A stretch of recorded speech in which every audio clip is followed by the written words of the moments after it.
Kitab Hakim-Hakim. Ingat setelah Yosua memimpin suku-suku Israel masuk ke tanah perjanjian, ia berseru agar mereka tetap setia pada perjanjian mereka dengan Allah, yaitu dengan mentaati perintah-perintah dalam hukum Taurat. Dan jika mereka melakukannya, mereka dapat menunjukkan kepada bangsa-bangsa lain siapa sesungguhnya Allah Israel itu. Nah, kitab Hakim-Hakim diawali dengan kematian Yosua, dan pada dasarnya menceritakan tentang kegagalan total bangsa Israel. Nama kitab ini diambil dari model pemimpin bangsa Israel pada masa itu. Sebelum memiliki raja, suku-suku Israel dipimpin oleh hakim-hakim. Namun jangan membayangkan sebuah ruang pengadilan, karena hakim-hakim ini merupakan pemimpin wilayah di bidang politik dan militer. Jadi lebih menyerupai seorang kepala suku. Dan perlu diingat, kitab hakim-hakim ini sangat meresahkan dan penuh dengan kekerasan, karena menceritakan kisah tragis tentang kerusakan moral bangsa Israel, tentang kepemimpinannya yang buruk, pada dasarnya bagaimana mereka menjadi serupa dengan orang-orang Kanaan. Namun kisah sedih ini juga ditujukan untuk membangkitkan harapan di masa depan. Dan kita dapat melihatnya dari cara kitab ini disusun. Ada bagian besar di pendahuluan yang melatar belakangi kegagalan bangsa Israel yang disebabkan karena mereka tidak menghalau orang-orang Kanaan yang masih tersisa di sana. Kemudian bagian utama dari kitab ini bercerita tentang bertambah rusaknya para hakim bangsa Israel itu. Dan dalam kelanjutannya, para pemimpin Israel ini menunjukkan perubahan. Mulai dari cukup baik, menjadi agak baik, lalu menjadi buruk dan semakin buruk. Bagian penutupnya malah sangat meresahkan dan benar-benar memperlihatkan kejahatan bangsa Israel secara keseluruhan. Mari kita dalami dan telusuri setiap bagian ini lebih lanjut. Bagian pembukaan diawali dengan suku-suku Israel yang menempati wilayah mereka masing-masing di tanah perjanjian. Walaupun Yosua sudah mengalahkan kota-kota penting di Kanaan, tetapi masih ada banyak daerah yang harus direbut dan banyak orang Kanaan masih tinggal di situ. Jadi pasal 1 memperlihatkan sebuah daftar panjang dari penduduk Kanaan dan kota-kota yang belum dihalau oleh bangsa Israel dari negeri itu. Nah, ingat ya, tujuan utama dari menghalau orang-orang Kanaan ini adalah agar bangsa Israel terhindar dari kerusakan moral dan cara-cara orang Kanaan menyembah dewa dengan mengorbankan anak. Allah memanggil bangsa Israel untuk menjadi bangsa yang kudus. Tetapi sayangnya hal ini tidak terjadi. Pasal 2 menjelaskan bagaimana bangsa Israel dengan mudahnya bisa hidup berdampingan dengan orang-orang Kanaan dan mengadopsi semua kebiasaan budaya dan agama mereka. Dan disinilah kisah ini terhenti. Hampir di seluruh pasal ini, sang narator memberi kita ringkasan dari segala sesuatu yang akan terjadi pada isi kitab ini. Menurut sang narator, bagian dari sejarah Israel ini merupakan serangkaian siklus yang bergerak seperti spiral yang menurun. Jadi bangsa Israel ini menjadi seperti orang Kanaan, sehingga mereka berdosa terhadap Allah. Oleh sebab itulah, Allah membiarkan mereka dikalahkan dan ditindas oleh orang-orang Kanaan. Namun akhirnya orang-orang Israel ini menyadari kesalahan mereka dan bertobat. Karena itu Allah membangkitkan seorang penyelamat, yaitu seorang hakim dari antara bangsa Israel yang akan mengalahkan musuh dan menghantar mereka ke era damai. Tetapi akhirnya bangsa Israel kembali berbuat dosa, dan semuanya akan dimulai dari awal lagi. Siklus ini menjadi pola dan alur penulisan dalam bagian utama dari kitab ini, dan akan terulang dalam setiap kisah dari 6 hakim utama yang diceritakan di sini. Nah, kisah dari 3 hakim pertama, Otniel, Ehud, dan Deborah, adalah kisah petualangan yang sangat hebat, namun penuh dengan pertumpahan darah.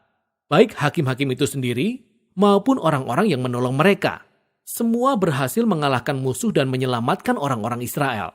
Kisah tentang 3 hakim berikutnya berlangsung lebih panjang dan berfokus pada karakter mereka yang tercela dan makin bertambah buruk. Nah, Gideon memulai dengan cukup baik. Meskipun awalnya ia seorang pengecut, tapi akhirnya ia percaya bahwa Allah sanggup menyelamatkan bangsa Israel melalui dirinya. Jadi ia berhasil mengalahkan tentara Midian yang sangat besar hanya dengan 300 orang yang membawa obor dan buyung tanah liat. Namun Gideon memiliki temperamen yang sangat buruk. Ia membunuh sesama orang Israel yang tidak mau membantu dia dalam peperangan.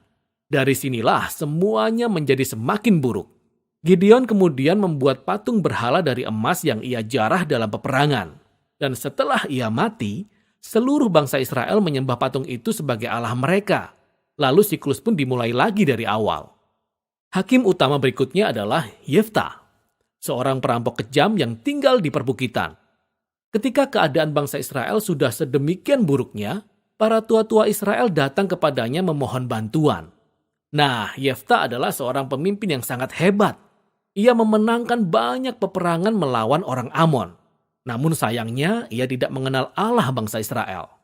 Ia mengira Allah Israel sama seperti dewanya orang Kanaan, sehingga ia bersumpah akan mengorbankan anak perempuannya jika ia menang perang.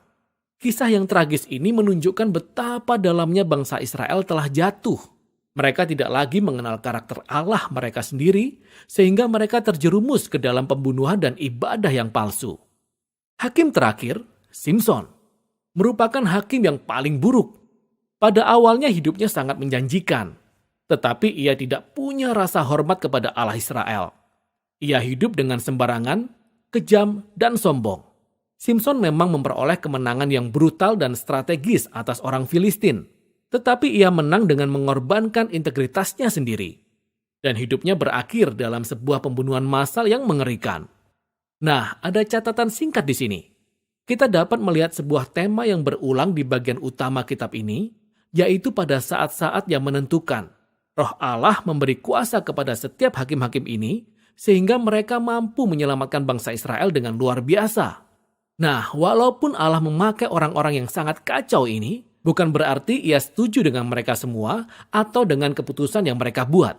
Yang pertama dan terutama, Allah berkomitmen untuk menyelamatkan umatnya. Tetapi yang Allah dapatkan hanyalah para pemimpin yang rusak ini.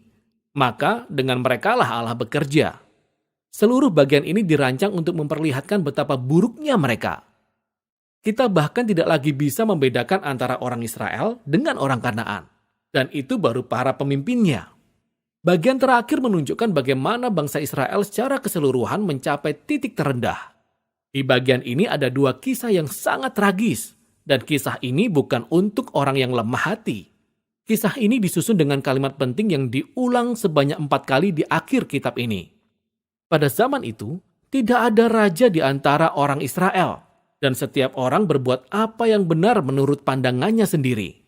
Kisah pertama menceritakan tentang seorang Israel bernama Mika, yang membangun kuil khusus untuk penyembahan berhala. Kuil ini kemudian dijarah oleh pasukan khusus yang dikirim oleh suku Dan. Mereka datang dan merampas segalanya, kemudian mereka pergi membakar habis kota Lais yang aman dan tentram, serta membunuh semua penduduknya. Kisah yang sungguh mengerikan. Ketika bangsa Israel melupakan Allah mereka, maka orang yang paling kuatlah yang berkuasa. Kisah terakhir dalam kitab ini bahkan lebih buruk lagi, yaitu tentang pelecehan seksual dan kekerasan yang berakhir dengan perang saudara yang pertama di Israel. Kisah ini benar-benar sangat meresahkan. Dan memang itulah tujuannya. Kisah ini ditujukan sebagai suatu peringatan. Kejatuhan bangsa Israel ke dalam kehancuran merupakan akibat mereka berpaling dari Allah yang mengasihi dan menyelamatkan mereka dari perbudakan di Mesir. Dan sekarang bangsa Israel perlu diselamatkan kembali dari kejahatan mereka sendiri.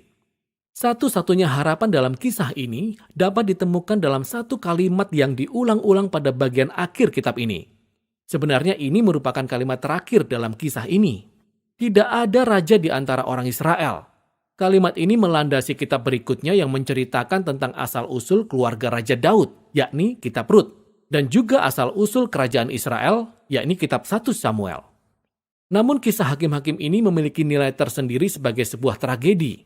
Kisah ini memberi penjelasan yang dalam tentang kondisi manusia dan pada akhirnya menunjukkan betapa perlunya kasih karunia Allah untuk mengutus seorang raja yang akan menyelamatkan umatnya. Dan itulah kitab Hakim-Hakim.